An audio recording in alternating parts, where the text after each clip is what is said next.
Are we live?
Okay.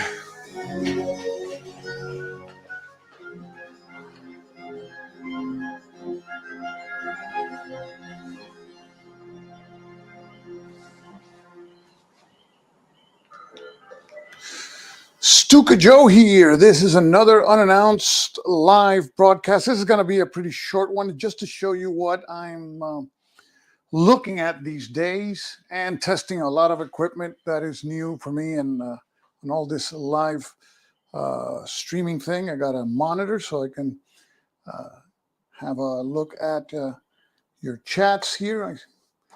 I can't see the chats now, but I'll be able to. And this is a game from a Spanish company, and we got No Name. How you doing, No Name? This is a game that I got at the Villota Con in January. It's a Spanish magazine which has been published in circulation for some time, but I think about 2 years ago it started including games in its magazine.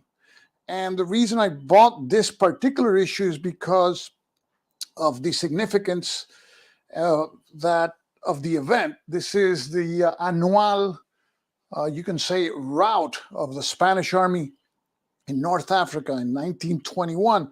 Last year was the 100th anniversary of that episode in Spanish history. And this is a game that captures part of that retreat from Anual, which turned into a rout. The Spanish lost around 10,000 soldiers. And of course, that caused a stir in Spain. And then Spain, of course, then sent more soldiers and forces. And eventually they were able to reconquer what was Spanish Morocco at the time. And many of the generals that fought in the Spanish Civil War gained their experience from this war, what is called the War of the Rif. And that includes Franco and a lot of generals, especially on the nationalist side.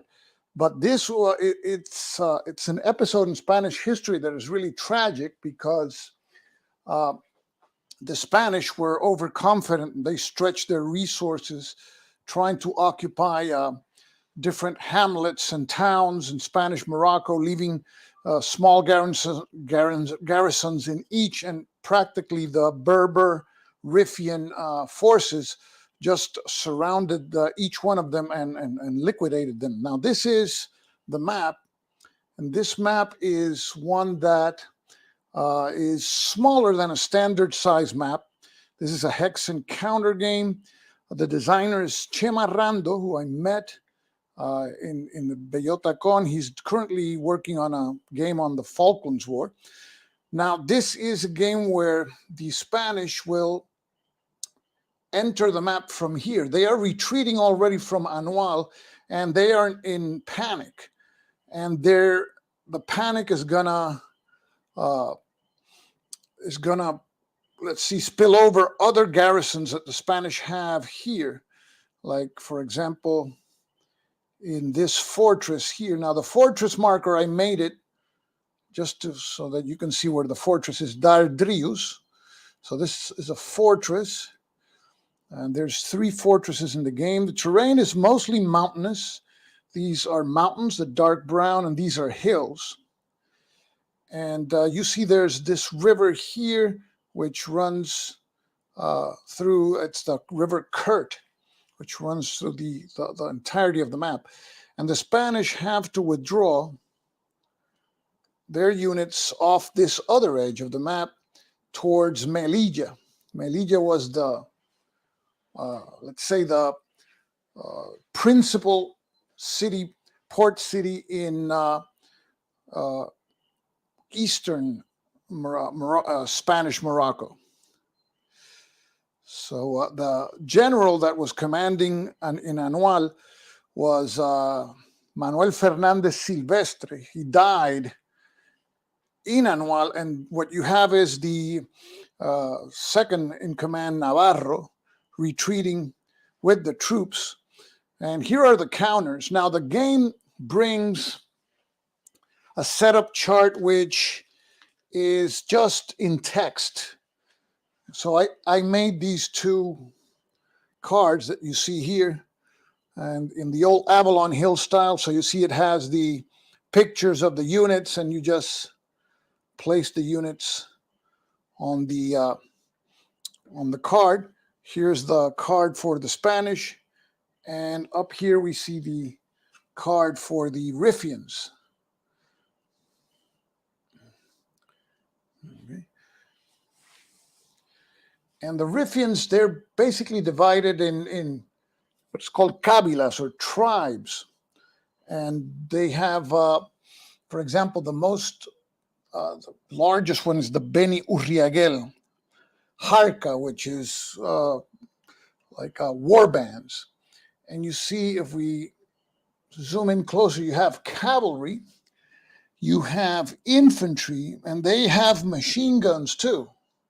So they have machine guns, and these are those that they captured from the Spanish garrison at Anual. So the game starts already with the disaster happening at, I think, Anual and Igebarren, I think is the name. So it doesn't capture the whole episode. It already has started. The Spanish army is in panic and retreating, and you have to salvage as much of the Spanish army that you can. You see other Harkas here like Tensaman, Benitusin. All these start the game on the map in the hex locations stated there. And then the Riffians are going to receive reinforcements from the same Harkas, or war bands, and you have the starting hexes where they appear. And then the maximum leader of the Riffians is their Abdelkrim. He was of the Beni Urriagel Harka, and there is a specific track that we keep track of the status of Abdelkrim, and that's on the map here. And it can fluctuate from 1 to 5. And what that means is the higher the rating, the more he can recruit and he can bring more forces into the map. And those are forces from the dead pile, from the eliminated pile. So that's basically what he contributes. And then there's another interesting aspect here. You see here this Paco marker that you see here.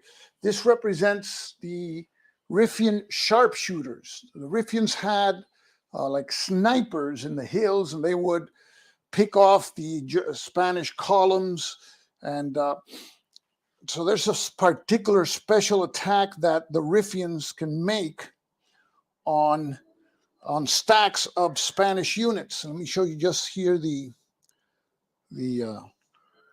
table. So, okay, here we see the table. In just 1 second, I'll make sure I can see what I'm doing here. And okay, this is the table,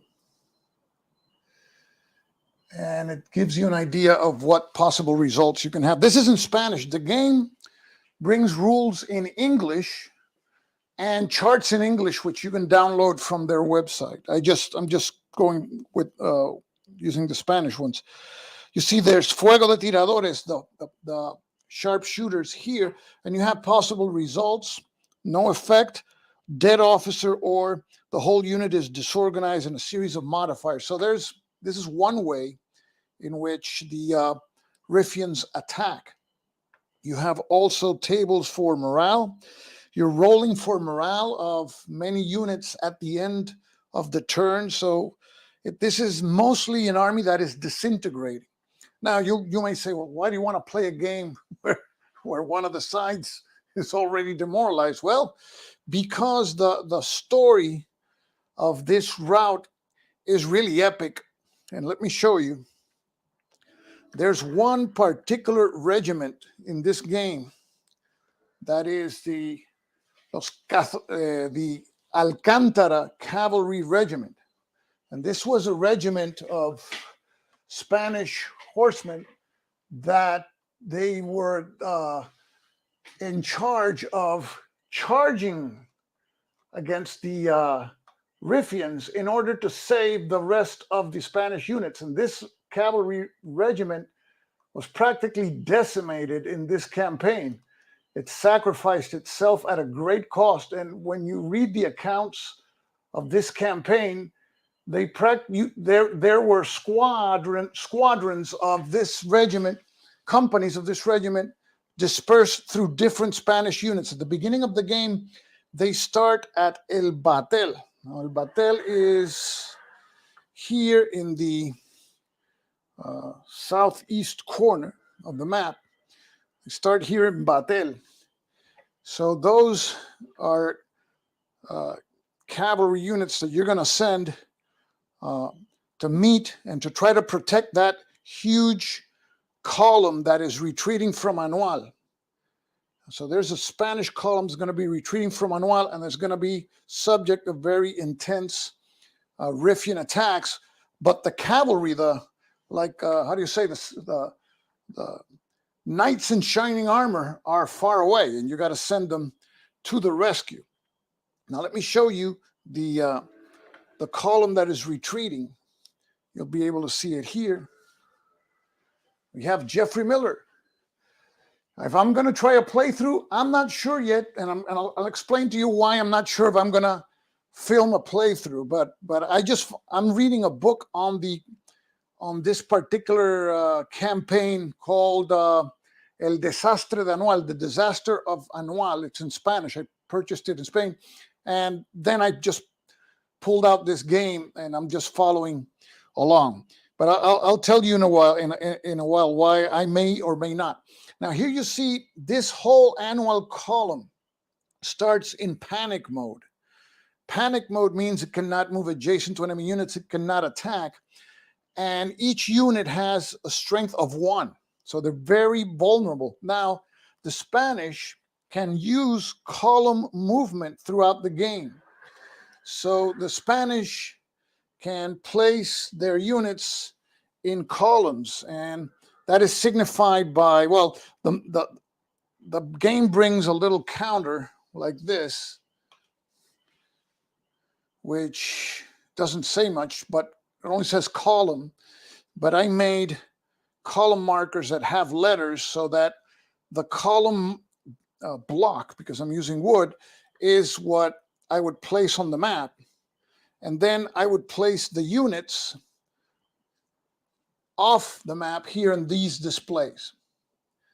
And these didn't come with the game. So that's not, I've been doing some add-ons to this game just to help the game because I needed help. I think it needs a little help. And we have Robert Roberts. You've been interested in the Rif War and the pre-Spanish Civil War. There's not a lot of material in English. Well, the Spanish Civil War, Hugh Thomas is, if you can get a hand on Hugh Thomas's book, it's on the whole war and it has political and military. I recommend it. It's a big book, but it's a really nice. I read that one and I read the one by what's his name, Beaver, Anthony Beaver. But I like more the Hugh Thomas because the Spanish Civil War there's so many factions involved in that war, but it's a fascinating subject. Now, turning back here to these columns, I've read the rules, and this game has a stacking limit of 5 units. But for some reason, I think that the designer intended that you can stack an unlimited number of units in a column and move the column. Now, the column moves at the speed of the slowest unit.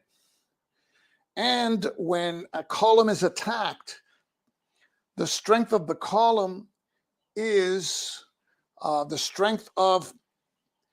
total strength of all their units divided by the number of units. So they're pretty vulnerable. So if you have, let's say, 5 units and a total strength of 10, well, there would be, then the strength of the column is actually 2.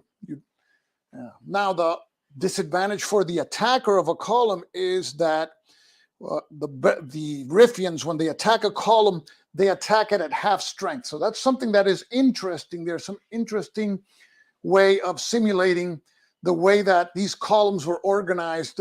They're really a defensive position that is moving. And we have Jeffrey Miller, Rif War Volume 1. Okay. Javier Garcia de Gaviola. That one I didn't know about. Thanks. So you're going to have in this game Spanish columns moving. And then an interesting aspect is that we would place our units in the column here. And you see that there's these red arrows. Let's say that we have, let's just make up a column quickly here. For some reason, the rules say that the column has to have a minimum of 5 units. But then it says also that stacking limits, a maximum is 5. So I'm going to have to write to the designer to see. I think he means that columns, you can put more units than the regular 5 units, but I'm not sure. Okay, let's suppose that this column A, is attacked by some Riffian units. Before the attack, the defenders can send any cavalry unit on a charge. So here you have the Regimiento Alcantara. You have a squadron. So that particular regiment, you can send it on a charge. And that unit can attack an individual Riffian unit. Now, the downside is that particular attack, the strength of the Spanish unit, I believe, then is not computed into the defense. So that unit is off attacking, so it won't count for the defense. And look, like now that particular unit, you see the numbers in the bottom is attack, defense, and movement. So it contributes a 4. It's pretty good. But again, the strength of the column is the strength of all units divided by the number of units. So here you have all the other units are 2. So you have 4 units with strengths of 2, 8, divided by 4, the strength is 2. So the cavalry unit obviously will not contribute its defense strength. So that's the downside, but it has, there's a tactical interplay here that I think the designer wanted to capture with these columns and the attacks by the Berbers, which I find interesting. Now, I'm not sure if I'm going to make a video on the game because I have some doubts as to certain rules that I haven't found. I'm going to see if I can find some answers, because I don't want to play a game, and then play it wrong. But I find it an interesting topic.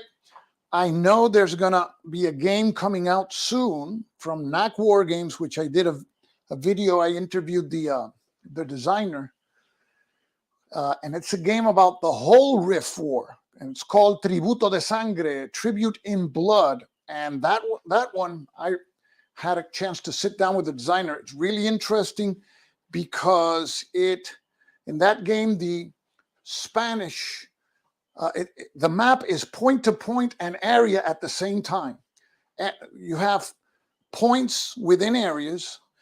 The Riffians move from area to area, but the Spanish move from point to point, and that reflects their dependence on the roads and these columns to keep their outposts in supply while the Riffians are attacking. And I find it a fascinating concept. It has also cards, so that's one I'm really looking forward to.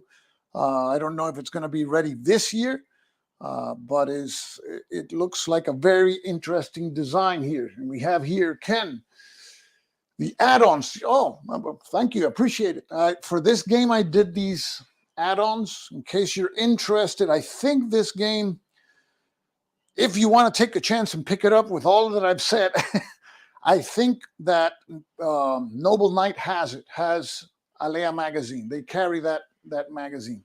Now, the counters are regular size. I would say these counters are a little, I think, like 9/16 of an inch. The numbers are small though, and you have the name on top, and in yellow in that circle there, that's the combatividad. That's like a determination rating that you use in certain types of combat. The 8 is the number in assault combat. That's when it's in the same hex, like close combat. The 4 is the attack. In ranged combat, this would be 1 hex away, of course. The 4 in the middle of the defense. The 8 is the movement factor. And then here we have the reduced side. So that's basically what the information on the units. The Spanish have all their units mostly on the map, most of them, and but they don't really have reinforcements as you would expect. They have this column that enters the game in turn 2, but it's another column under panic that is retreating. So this game, I think what the designer wanted to emphasize was in the exploits of the Regimiento Alcantara. And when we talk about cavalry charges in the 20th century, there's not many. I'm not sure that the Poles charged German tanks in 1939, but there were cavalry charges in 1921 in Spanish Morocco by this particular regiment, Alcantara, which I think they suffered about like 90% casualties. It's like, when you read that history of especially the initial part of the Riff War, that disaster at Anual, the Spanish sacrificed the Alcantara regiment. It was like their most elite troops. In the Spanish in North Africa in 1921, they had a lot of low quality troops, not a lot of I think half of their soldiers were like non-combatant types. So they had very few hard seasoned veterans. They had some regulares. And here you see the regulares. These are Moroccans that were fighting on the side of the Spanish. And these were pretty loyal to the Spanish, even though the Spanish are fighting their brothers. And the Spanish had a very close relationship with these regulares, to such extent that during the Spanish Civil War, the nationalists brought these forces across the Strait of Gibraltar into Sevilla, and these troops were critical at the beginning of the war, the Spanish Civil War, and they were a very, you could say, elite troops, and pretty brutal, actually. Now, in this game, the Spanish have problems within their own ranks. And you see there the Policía Indígena. These are indigenous police units. These are units of, these are Riffians in the service of Spain, but as police, they were not well paid, and they were their loyalty was really a question mark. And at the beginning of the game, you see there, you roll one die for each indigenous police unit, and 66% chance it will desert.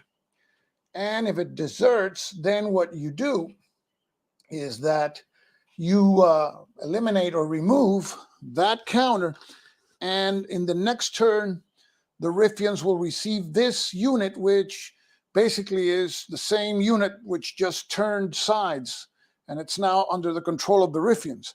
I've read accounts in this book that I'm reading, The Disaster of Anual, that it was common for these units to switch sides right in the middle of the battle with the police units right in the middle of the Spanish ranks, and then fire at point blank range at the Spanish, and then start running towards the Riffian line. So it's the Spanish have this other problem to contend with, which is these indigenous police units.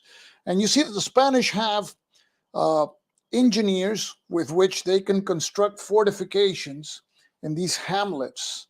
So that is to try to see if they can hold on to these attacks by the Riffians.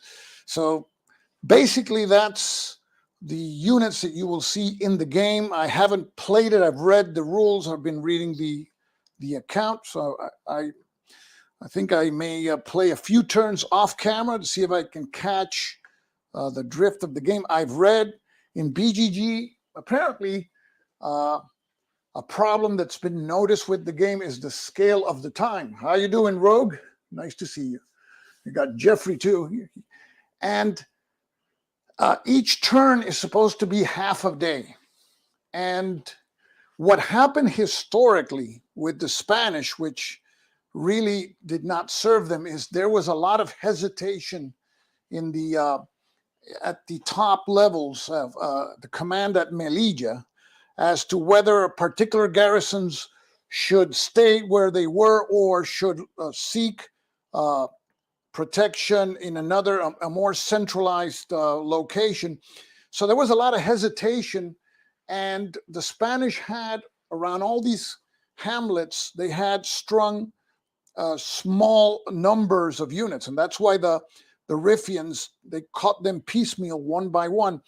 And the problem that I've seen in BGG is that the movement rates for the units for 12 hours, people say that they're too low, and that a Spanish unit should be able to traverse, for example, from here to here in two turns, and instead it takes them like 4 turns.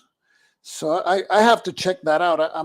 I don't know about the campaign that much, but it's been like a consensus that the time scale could have been 6 hours per turn based on the movement factors that the units have. So, of course, if I'm going to play it, I'm going to play it like the designer designed the game, but just having that in mind. So this is something that's different.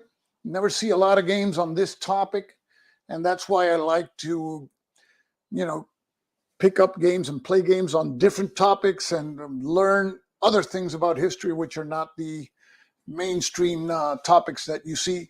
This is not a solitaire game. This is a 2-player game, but I think it can be played solitaire because there's not I don't know of any hidden information in the game, really. I've read the rules. There's no hidden information at all. How do you activate units? We alternate activating leaders, and leaders, let me show you one here. Here we see General Riquelme. He commands the Cerignola infantry regiment. You can see that 5 in his bottom left, that's his command range. So he activates units within his command. And another interesting rule that I found is if a unit is beyond that command range, you can attempt to activate it by sending a messenger. And the way the messenger works is, for example, if the unit is beyond the 5 hex range up to a maximum of 6 hexes. So let's suppose there's a unit, I don't know what 1, 2, 3, 4, 5, 6 here, 6 hexes away, you would have to roll a die and you add the die. Now, of course, anything you add to 5, 1 is gonna be in command. And of course, Riquelme, I think, is one of the highest rated commanders. Let me check one thing here. Oh, that might not be his command range. I got to check. No, I think his command range is actually the command range is the 2. So if this unit were here, it's not within its command. So you would have to roll, and you would have to roll at least a 2 or more for the messenger to arrive so that you can activate that unit. So that's how that works. That's an interesting and clean way of recreating, the messenger system on horseback. So this is Cuestión de Honor Anual 1921, Alea Magazine. I picked up also, let me see, another Alea Magazine game. Let me see if I have it here nearby, just to show you. This is another game by Alea, Operation Backbone. This is a hypothetical invasion, Allied invasion of the Spanish Protectorate in 1942-1943. So this is another game by Alea. This one is September 2021. This one that you're seeing here, the one of Anual, is March 2021. So I just wanted to show you the game, and I wanted to test some things that I have here in my setup. I'm controlling things with a new pad here. So that's why you're seeing all these videos also that are unannounced. One day I'll probably announce them, but I'm still tinkering around with these things, and hopefully something interesting comes up, and I hope that you find at least the topic interesting, because that's why I like magazine games a lot, because they bring you all these topics that you normally don't see in boxed games. So this is Cuestión de Honor, Alea Magazine. And I think I'm going to leave it right here. So I want to thank all of you who just tuned in unannounced. You're my Friday night crowd. So guys, thanks for tuning in. So as I always say, this is Stuka Joe signing off for now. Thanks for watching. Take care, guys.